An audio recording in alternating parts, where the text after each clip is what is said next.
All right, let's dive right into a really serious topic, understanding and hopefully surviving what some have called the narcissist epidemic. The source material for this kicks off with this incredibly powerful line.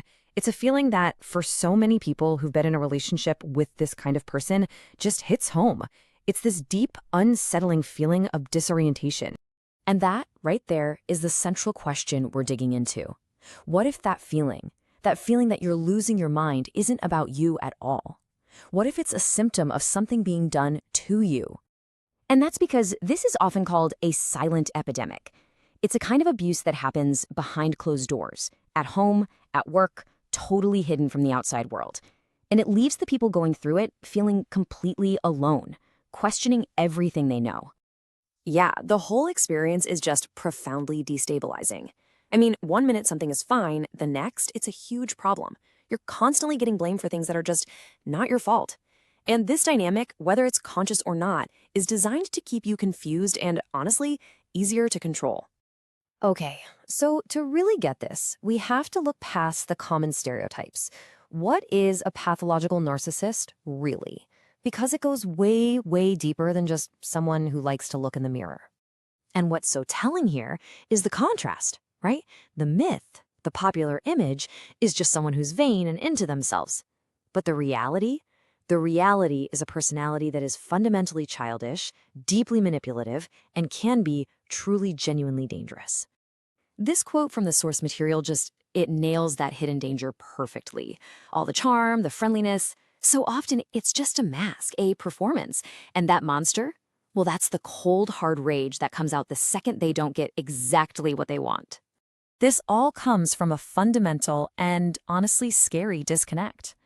They don't see you as a separate person with your own thoughts and feelings. The source uses this really stark analogy. Do you ever worry about how your couch feels? To a narcissist, other people are just objects, there to serve their needs. So that brings us to the big question, right? Why? What on earth drives this kind of destructive behavior? Well, it's not random. It's a psychological pattern that is dug in deep. And this breaks down that internal process beautifully. See, it all starts with this voice inside their own head, a relentless inner critic just telling them they're worthless.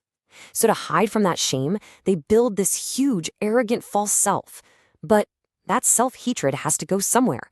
The only way they get relief is by projecting it all onto someone else, you. This is where that term emotional vampire comes from, and it is so fitting. They literally feed off the good things in other people. They envy your kindness, your joy, your intelligence, and their goal becomes to suck that life out of you, to degrade and demean you, because if they can't feel it, they don't want you to either. And here's the really tough pill to swallow. The abuse isn't a bug, it's the feature. It's their core coping mechanism. They are addicted to the feeling of superiority it gives them, which is why it's a cycle that almost never stops on its own. Okay, so we've talked about the why, but how do you actually spot this stuff in the real world? Let's get into the specific patterns, the actual tactics they use. Probably the most famous or maybe infamous tactic is gaslighting. It's this sneaky form of mental abuse designed to make you feel like you're the one losing it. It is a direct attack on your own perception of reality. Do any of these sound familiar? Yeah. Hearing these things over and over and over again is like acid on your mind. The goal is to make you doubt yourself so completely that you just give in to their version of reality, whatever it is. And of course, it doesn't stop there. Think about constant blame shifting. Nothing is ever their fault, or extreme jealousy over anyone else in your life. They might even start smear campaigns to turn people against you. It's all about one thing, isolating you and controlling you. Okay, this is where things get really fascinating. There's a theory that says we shouldn't even be looking at these as totally separate disorders.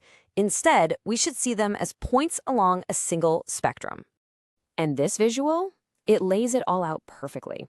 It's called the spectrum of malignant narcissism. It shows how disorders like histrionic, borderline, and narcissistic personality disorder are all connected, with antisocial personality disorder, or psychopathy, at the very far end. The one thing they all have in common? A pathological, all-consuming focus on themselves.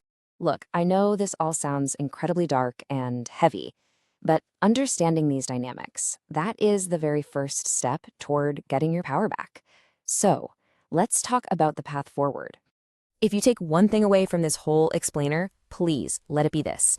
The idea that you can fix them, that you can love them enough to make them change, that's a trap.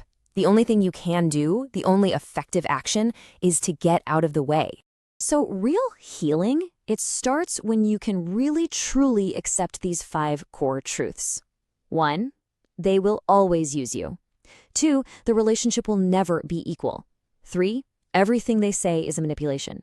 4, the abuse will never stop.